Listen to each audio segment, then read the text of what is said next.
Hello everyone, and welcome back to Matt's Mysteries. I'm Matt, also known as Vin Diesel if you squint real hard, and today we're taking a stroll through the world of the paranormal. If you like demons, real estate, mystery, and the color blue, then stick around because I'm going to tell you about the demon of Brownsville Road.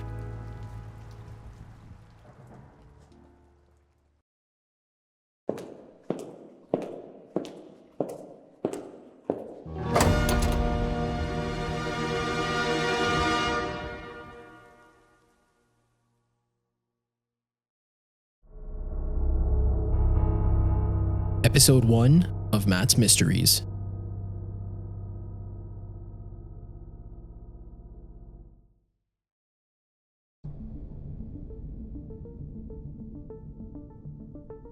In 1988, 32-year-old Bob Cranmer had retired from a role within military intelligence and was looking for his family's dream home, finding it on Brownsville Road in Pennsylvania.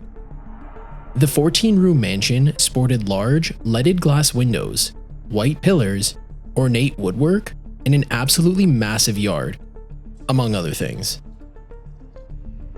Bob recounts the negotiation period as being kinda odd, almost as if the previous owners were anxious to be rid of 3406 Brownsville Road.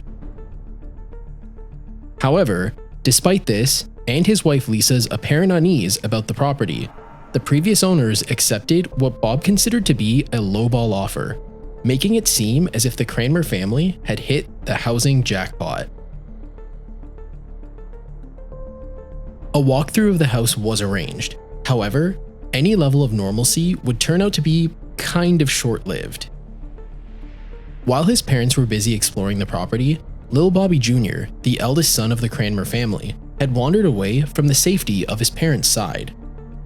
Some time had passed before his parents noticed that the child was missing, and, upon searching for him, found Bobby Jr. with his eyes tightly shut, sobbing and hyperventilating in the house's basement. It would turn out that one of the previous owners had found the boy and rushed over to console him. Once Bob and Lisa had found the pair, the previous owner scolded the couple, telling them that they needed to keep track of their children at all times while in the house. While many would consider this vague yet ominous declaration to be creepy and borderline threatening in nature, Bob and Lisa opted to ignore the previous owner's words, attributing them to her old age and also what they considered to be a reluctance to leave the home she and her husband had invested so much time and love into. After the incident with Bobby Jr. had passed, and the family had settled into their new home, the occurrences began almost immediately. The 4 Cranmer children, Jessica, Bobby Jr., David, and Charles, would behave in an incredibly strange fashion, and they would become terrified and erratic when left alone during the night, oftentimes sneaking into their parents' bed while they slept. Lil Bobby Jr. developed a particular fear and dislike of his room, specifically his bed, and it escalated to the point where he would curl up into a ball and sleep in his closet. Now, despite Bob and Lisa's best efforts to curb this behavior, Bobby Jr.'s fear would not let up. And, as a compromise, the Cranmer parents ended up putting a small mattress in the closet to make Bobby Jr.'s nights a little more comfortable. Bob Sr.'s mother had noticed the change in behavior with her grandchildren, and, in an attempt to help her family better acclimate to their new home, suggested that Bob bring in a priest to bless the house. This led Bob to inviting Father Victor, who his mother considered to be her favorite priest, into the house for a routine blessing. The blessing process was performed without issue until the priest approached Bobby Jr.'s bedroom. There, Victor was met by Bobby Jr., who was blocking the entrance into his room. With tears in his eyes, he told the priest that under no circumstances was he allowed to enter and perform the blessing. Father Victor, likely confused but somewhat understanding that a child's personal space is sacred, instead opted to bless the outside of the room to complete what he was invited to do without agitating poor Bobby Jr.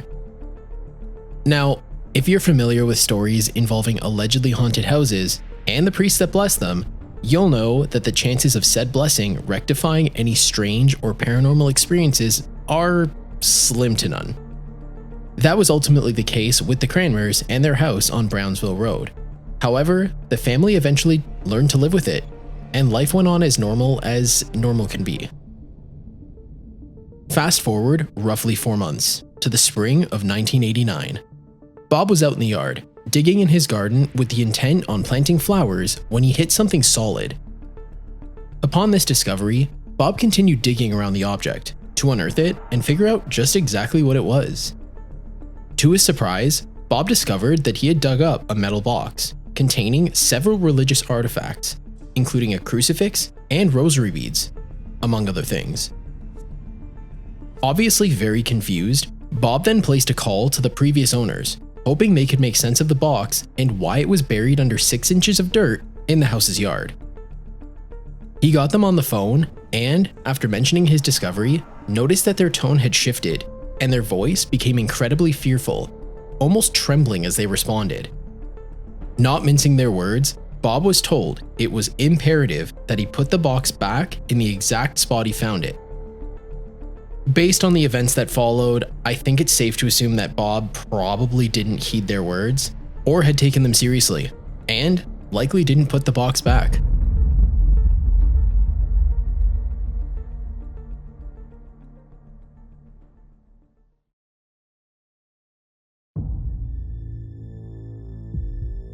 Following Bob's discovery of the box of religious artifacts, the paranormal events began escalating. They began as annoying, yet benign occurrences, including knocks and footsteps being heard throughout the house, as well as the house's lights, specifically in the basement, being turned on and off at random.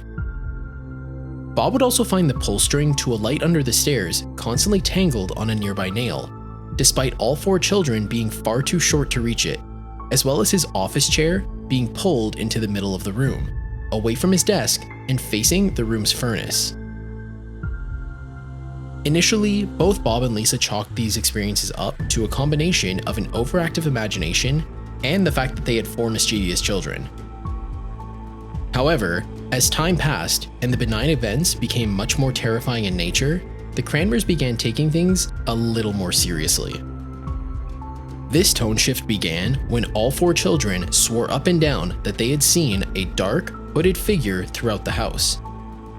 This apparition would allegedly stalk the halls, would appear in dark doorways and corners, and had an unexplained fixation on Bobby Jr. and his bedroom, which the family had since nicknamed the Blue Room. The Cranmer family all agree that the Blue Room was somehow connected to pure evil and horrible darkness. Bobby Jr., who had slept in the Blue Room for more than 6 years, often claimed that he would see a tall, hooded apparition inside the room. Like most people would, he likened it to the Grim Reaper, and it left him with an incredibly visceral, primal terror that he was convinced that it would one day come into the room and kill him. On one day in particular, Bobby Jr. was laying on his bed in the Blue Room, with the rest of the family being out for the day. Whatever peace and quiet Bobby Jr. was likely experiencing at that time was disrupted by what he described as a noise resembling bagpipes. The sound grew louder and louder before it abruptly stopped, and when it did, the door to his bedroom swung open. It was then that a figure rushed into his room, stopping at the end of his bed. Bobby Jr. described the figure as being static and childlike, with, terrifyingly enough, no face. Once the apparition reached the end of his bed, Bobby then watched as an incredibly tall, hooded figure filled the doorway. With its arm extended out toward Bobby, the hooded figure charged. Thinking quickly, Bobby dove under his blankets, only to have them forcibly ripped away from his terrified grip. In an act of bravery, Bobby Jr. opened his eyes and was met with yet another faceless figure, this time floating above him. He closed his eyes again and screamed, remaining in petrified fear until his mother returned home and the 3 apparitions vanished. By this point in the story, Bob had entered politics, and as such was rarely home. This career shift brought financial blessings upon the family, and they were able to embark on a very ambitious renovation to a part of the house. With this renovation underway, and with Bob frequently absent, Lisa opted to sleep in Bobby Jr.'s bedroom. Why she would want to sleep in the blue room, the room that Bobby Jr. says is the most haunted and connected to darkness in the house, is beyond me, but I digress. While not immediate, it wouldn't take long for the room's negative energy and possibly malevolent entities to take its toll on poor Lisa. Her mental health began deteriorating rapidly, leading to an eventual mental break that was so intense that the family had admitted her into a psych ward for 2 weeks. By 2004, morale in the household had hit an all-time low, and on top of Lisa's stint in a psych ward, the family was under constant strain and tension. Sure, they had learned to live with the constant knocks, bumps, and even the hooded figures seen and heard throughout the house. However, after the smell of burning sulfur began radiating out from seemingly nowhere, the Cranmers decided to seek professional help.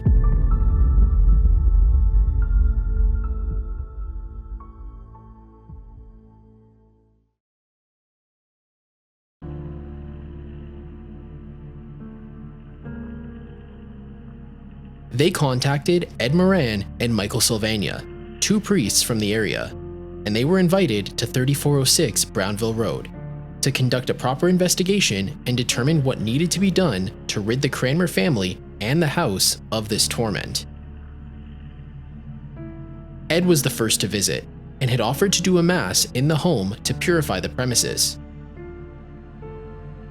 Much like the blessing at the beginning of the story, and likely to no one's surprise, this mass did the absolute opposite of help, instead escalating the paranormal events to new heights. The day after the mass, all picture frames in the house were inexplicably moved, and in the days that followed, large pieces of furniture began moving on their own.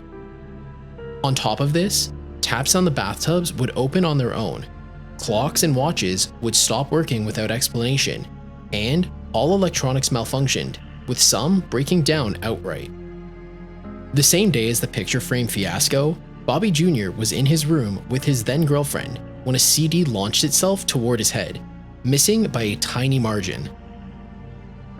This tangible act of violence led the Cranmers to reach out to Michael Sylvania, who had garnered a reputation as being a priest known for deliverance.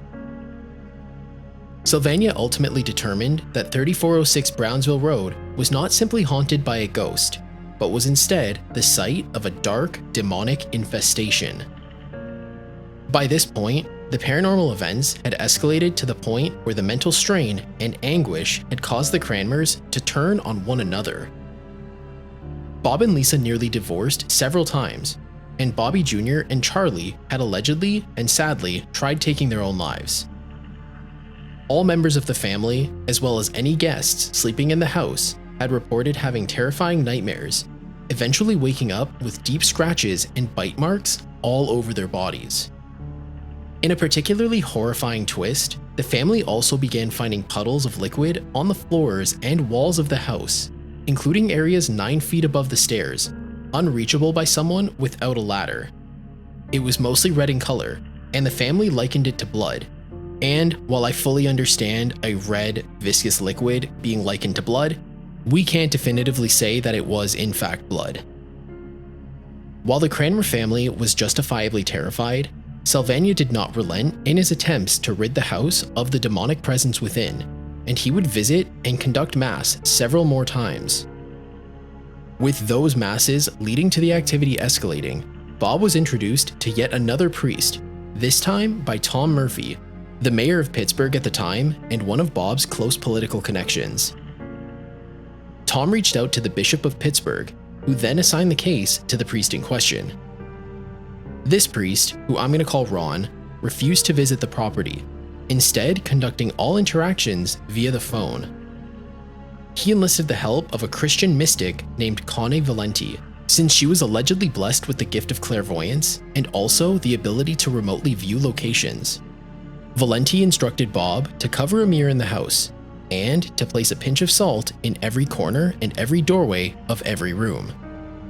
While completing these tasks, Sylvania was continuing to conduct mass, and Bob was also instructed to authoritatively demand that the demonic entity in his house leave at once.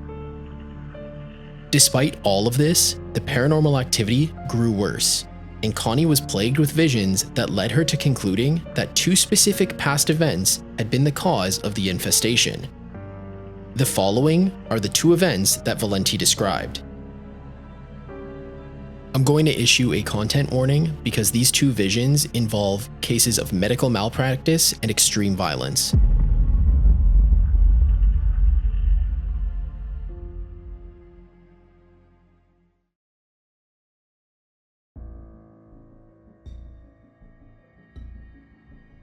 The first vision involves a belligerent, alcoholic doctor. This doctor was said to be crude, ruthless, and careless, conducting abortions with no care for sanitation or the lives of those he worked on. This led to many people dying, forcing the doctor to rent a room at, you guessed it, 3406 Brownsville Road. There, he could continue his practice under the radar. It was also there that he would continue his reign of terror, storing any that passed in his room until he was able to burn their remains in the house's furnace. This was also the furnace earlier in the story that Bob would find a chair pulled out and facing in his office. The room he rented, though, was, you guessed it, the Blue Room. The second vision dates back to the 18th century. There, a woman and her 3 children were allegedly murdered by Native Americans in an attempt to discourage further settlement of the area. The woman's husband, who was away fighting in the Northwest Indian War, returned to find a bloody and horrific display. He allegedly buried his family under the oak tree that now sits at the edge of the porch of 3406 Brownsville Road. Connie concluded by stating that the bloodshed and suffering had allowed a truly demonic entity to manifest in the house, one that feeds on the pain and suffering of others. These revelations and the worsening paranormal activity caused Father Ron to reach out to the church and request a trained exorcist to cleanse the house of its evil once and for all. Fun fact, you can't just call the church and have them send a priest to perform an exorcism. There are certain requirements that need to be met to verify the need for an exorcism to take place, and to do this, Bob reached out to a team of paranormal investigators from Penn State University. During the investigation, the leader of the team allegedly had claw marks appear without warning on his forehead, and the team reported random temperature fluctuations as well as their electronic equipment malfunctioning without warning. On top of this, the team also discovered a secret compartment in the middle of the house. It was a small, L-shaped opening and was filled with black coal dust, a large amber stone, the complete skeleton of a bird, some of Bobby's Lego bricks, and a crumpled up piece of paper with ominous and creepy drawings featured on both sides. The team described the atmosphere surrounding the space as being heavy, emitting dread and darkness. They also concluded that an exorcism was indeed in order. With this information, Father Ron successfully persuaded the church to send a trained exorcist to 3406 Brownsville Road. The church actually sent the chief exorcist of the Archdiocese of New York, who, in 2005, traveled to the Cranmer house with 2 other priests in order to conduct the exorcism. In a sort of humorous twist, Bob had expected the exorcism to give way to a spectacle of paranormal events, not unlike what one might see in a film like The Exorcist or The Conjuring. And when nothing of the sort took place, Bob admitted he was kind of disappointed.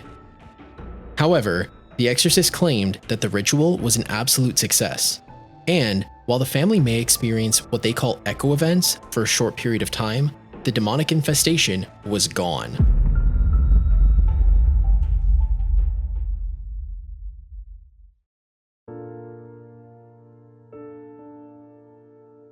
Just like The Exorcist predicted, paranormal events had continued throughout the house. However, they had reverted to being more annoying and benign in nature, a far reach from the terrifying displays that had gone on for far too long. In February of 2006, Michael Sylvania held one final mass in the basement of 3406 Brownsville Road. It is said that during this mass, a black, hazy figure appeared before the group, with it rapidly moving toward the secret space the paranormal investigators discovered a year earlier. Bob and Sylvania quickly followed the apparition, with the priest raising his crucifix and demanding that the presence leave. The apparition then promptly melted into the floor, disappearing from sight, taking the dark and heavy atmosphere with it. From that point on, the paranormal events were said to have stopped entirely, meaning that after 17 long years of torment, the Cranmer family was finally free.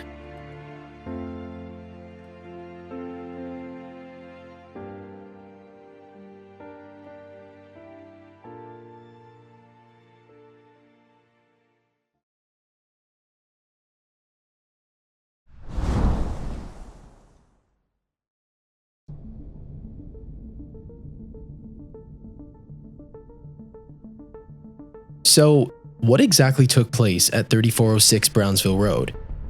I'll start this segment off by saying that I'm highly skeptical when it comes to all things supernatural and paranormal, but I still find stories that delve into them very interesting. When it comes to this story, I think it's certainly one of the more compelling instances of demonic infestation and house haunting that I've come across, and unlike many cases out there, I can't confidently come up with a definitive explanation behind the odd events that took place at the Cranmer house. With that said, I do have a couple of theories that I'd like to share. Exposure to higher concentrations of carbon monoxide, specifically 400 parts per million or higher, can cause symptoms including hallucinations, disorientation, as well as changes to mood and behavior. This could be behind the alleged paranormal events, erratic behavior from the children, general familial infighting, and Lisa's mental break. However, I couldn't find any information on whether the family or any guests experienced other, more common symptoms of carbon monoxide poisoning. Also, keep in mind that the events that took place at 3406 Brownsville Road occurred over nearly 2 decades. And because of this, I find that the plausibility of a carbon monoxide leak or something similar being the culprit is slim. Another theory may point to the paranormal events being nothing more than an elaborate hoax. Bob would go on to write a book detailing the horrific events that he and his family allegedly endured, with the novel, titled The Demon of Brownsville Road, being published in 2014. The book, and Bob's accounts of what happened, has received notable criticism from local historians and even from former residents who lived at 3406 Brownsville Road. Keep in mind that the novel The Amityville Horror, covering the alleged paranormal events that the Lutz family experienced at the infamous house, which has its own set of controversies and lawsuits, did very well in the sales department, leading to other novels being published and a host of feature-length films being made. I should also point out that that novel was published in 1977, 11 years before everything started going down at the Cranmer house, and could possibly have served as some sort of inspiration behind turning the alleged paranormal events the Cranmer family experienced into a novel for sale. I get it, it's a stretch, but in short, I suppose you could ultimately argue that the events that took place could be chalked up to the imagination of someone looking to cash in on a fantastical, paranormal story based on allegedly true events. But what do you think? Was there a carbon monoxide leak or something similar that led to hallucinations and dramatic changes in the Cranmer family's behavior? Was it all an elaborate hoax? A story concocted to publish and sell a novel for profit? Or was 3406 Brownsville Road truly the site of a dark, demonic infestation?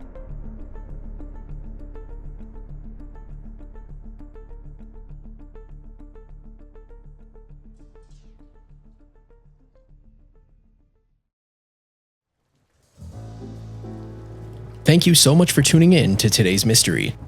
If you like what you saw and are interested in learning about more mysteries from a cartoon detective, consider subscribing to the channel. I'll post once a week and will occasionally post twice if I'm feeling extra rowdy.